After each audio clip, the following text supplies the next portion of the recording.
How are you? I hope you're doing well, but if you're not, remember that it's okay to not be okay. Lately, I've been thinking a lot about the small things, I mean, I say lately, but it's all I really ever think about. If I thought about the seemingly vast expanse of a lifetime, I would go absolutely crazy. Like I'm not already crazy. I mean, let's be real with ourselves. But anyways, I put just enough thought into my future to keep going, and that's it. But back on topic.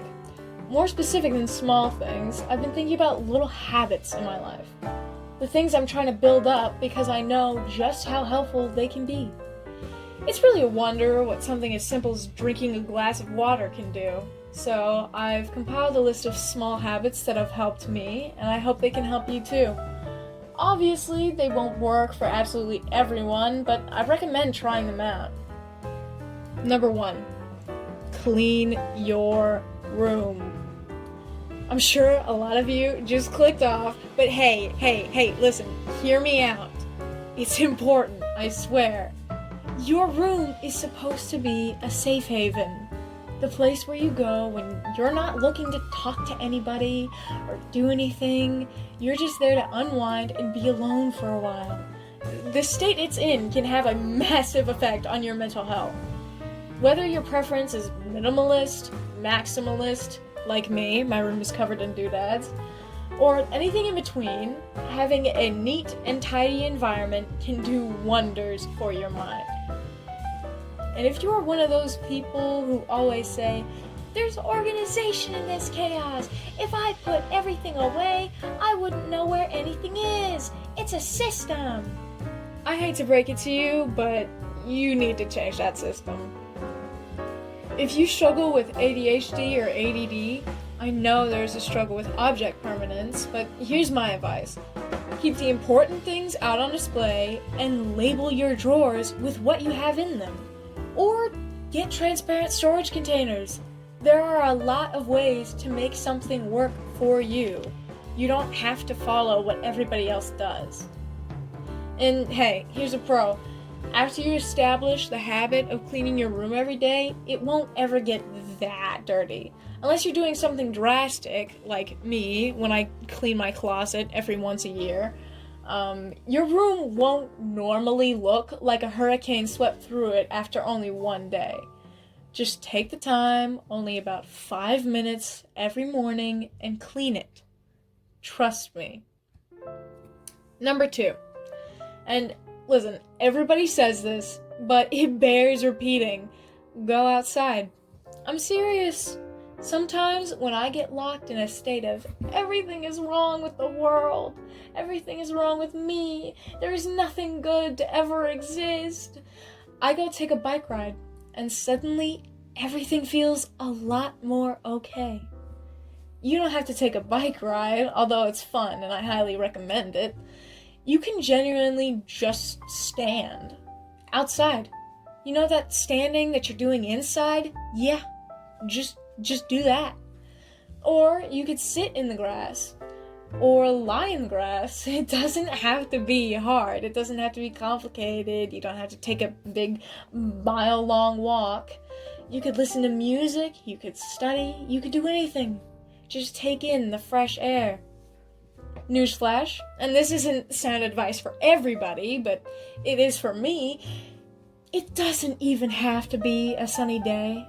I'm a big advocate of cloudy days. They are my absolute favorite. I consider it to be the perfect weather, other than a thunderstorm when you're inside. But it's genuinely just about being in the fresh air. Don't get me wrong, I'm also an advocate for sun because sun is nice and everyone needs to see the sun and feel it, but there's just something about the air outside that feels, I don't know, healing. It's great. Number 3, make a list. I used to always say, I hate making lists, they're so useless. And guess what? I still don't make physical lists most of the time. I say physical because I started realizing I make a list every night before I go to bed. It's just a mental list. Physical lists are, a lot more useful, and I would recommend them over mental lists, but for some reason I've just always really struggled with making one, and I'm sure that I'm not alone in that. But, my mind is always right here in my head, being way too loud most of the time. Might as well put it to good use. I've just really realized how much more it benefits me to do the thinking before I do the work. And then once I start working, I turn off my brain. I just focus on the thing I'm doing, and if my mind starts to drift, I try my best to bring it right back. That is a very difficult thing, and easier said than done, but I still try. And I'm not sure if that makes any sense, but part of the big problem a lot of people, including myself, have is that we look at the entire picture. We overthink things to the max. Making a list, whether physical or mental, can greatly help that. Listen, if I already have everything mapped out, what I have to do, and preferably what order I have to do it in, once I start, I just go. And physical lists are, amazing, because every time you check something off, it just feels so good, It feels like you're getting validation, even though it's like just from a little mark on a sheet of paper. Try them, please. Number 4, brush your teeth.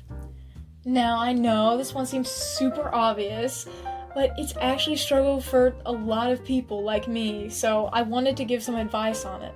Yes, it is super important, and any kind of hygiene benefits mental health. That much everybody knows. But if you find yourself feeling overwhelmed by this simple task, no judgment here, trust me, I have a few tips. Number 1, if you can only brush your teeth for 30 seconds, do that. Do it. Brushing your teeth badly is better than not brushing your teeth. And on days when it seems impossible, it's a lot easier to do it with this mindset. Number 2, do it immediately after your shower.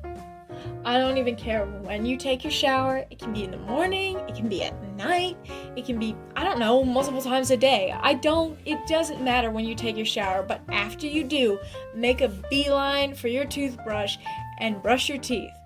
Don't even think about it. You're probably going to psych yourself out. Number 3, buy toothpaste that tastes good to you. Is it beneficial to buy a really good brand that's whitening and recommended by 9 out of 10 dentists? Yeah. But if you absolutely can't stand the taste of mint, get a kid's toothpaste. For some reason, they can have bubblegum and strawberry and juice flavors, while we get stuck with mint. But there's no shame in using it if it's all you can stomach. Seriously, buy the kid toothpaste. I stomach the mint toothpaste, even though mint is just absolutely horrific, in my opinion. But it's just, there's no shame in just picking up a kid's toothpaste. Like, probably no one is going to notice or care, and if it helps you brush your teeth, it's worth it. Number 5. This one is the most important out of all of them, which is probably why I saved it for last. But schedule regular breaks. Please. This seems like it's common sense, right? But I know too many people that work themselves to the point of burnout and still feel like they're not doing enough. Guess what? And this is really cool. You are always doing more than you think you are. If people suddenly started complimenting you and praising you for 100% of the things you do, you'd be surprised how often it is.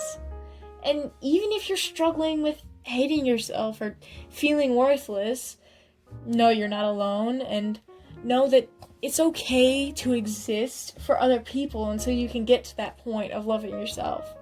But serving others all the time, or constantly being the therapist friend without setting any boundaries, it can take a real dangerous toll.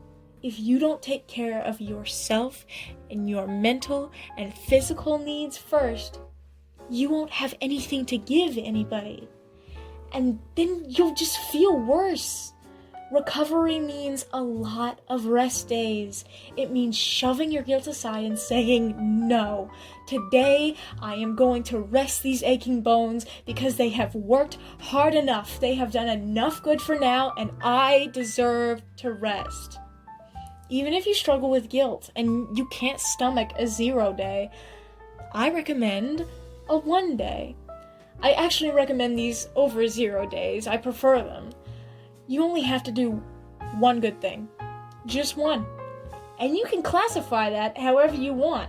It could be one good thing for somebody else, or it can be for you. It can be cleaning one thing, cooking one thing, sharing one nice thought.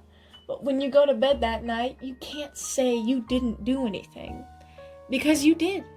And if it helps you or somebody else, one thing can make a lot more difference than you would realize. If you struggle with taking breaks, I recommend setting an alarm. Like every 1 to 2 hours, set an alarm, and then take a break for 10 to 15 minutes. It can be at whatever interval you like, really, but just please, I'm begging you, for the sake of your mental health, you have to take breaks. I know people in this society often glorify burnout almost. They glorify, I only got 4 hours of sleep last night.